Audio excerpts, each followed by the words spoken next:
Hey guys, how you doing? Here is Alan. Welcome. So, as promised, I made up a quick tutorial about Midjourney. We'll test it out and see how it performs while including some privacy. You can use Midjourney on your private channel or on public channels. Using a private channel has two benefits basically. First, you will access to the result faster, so no more exhaustive scrolling to find it. And second, nobody rather than you will see the outcome. As a consequence, your private picture are safe. Let's begin. First of all, if you haven't downloaded Discord yet, then let's locate it.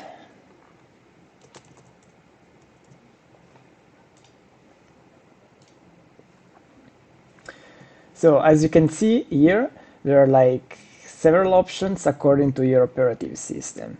In my case, I'm going to download Discord for Windows. Once downloaded, then we can swap on Midjourney website. In order to join to the server on Discord through Midjourney, you have to click here on Join the Beta. This is like how Midjourney looks like on Discord. On the left side, you can see there are several channels, but basically you need those ones.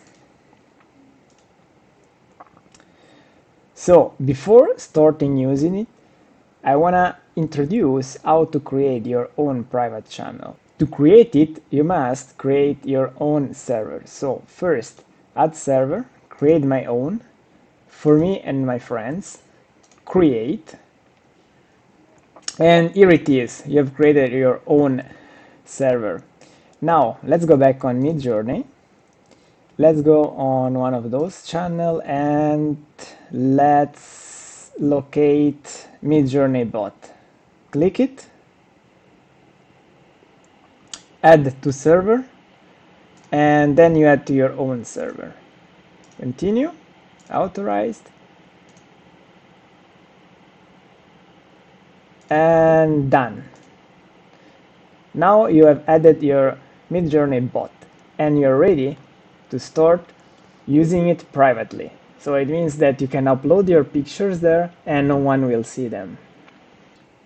So now we are ready to start using Midjourney. First of all, you have to upload your picture, and as you can see here, like you upload the file. In this case, I already downloaded like a picture from Google. Opening it and enter. And here it is. So now you click on it, you open it on the browser, and you just copy the link here above. Once you copy it, you go back and you type the following sentence. Imagine, prompt, and then you paste the link. Once you paste it, then you add comma and you write how you want to transform your image. In this case, I want to transform it in like a fluffy cat on the sofa. And yeah, let's see what we will obtain. Here the outcome.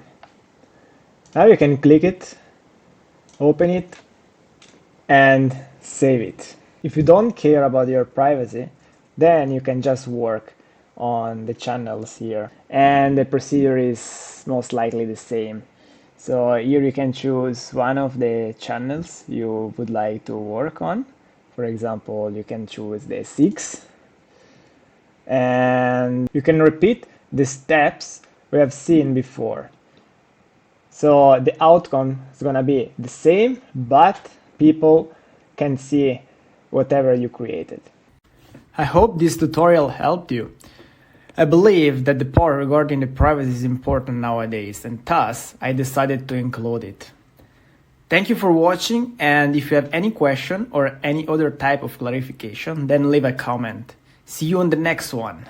Cheers!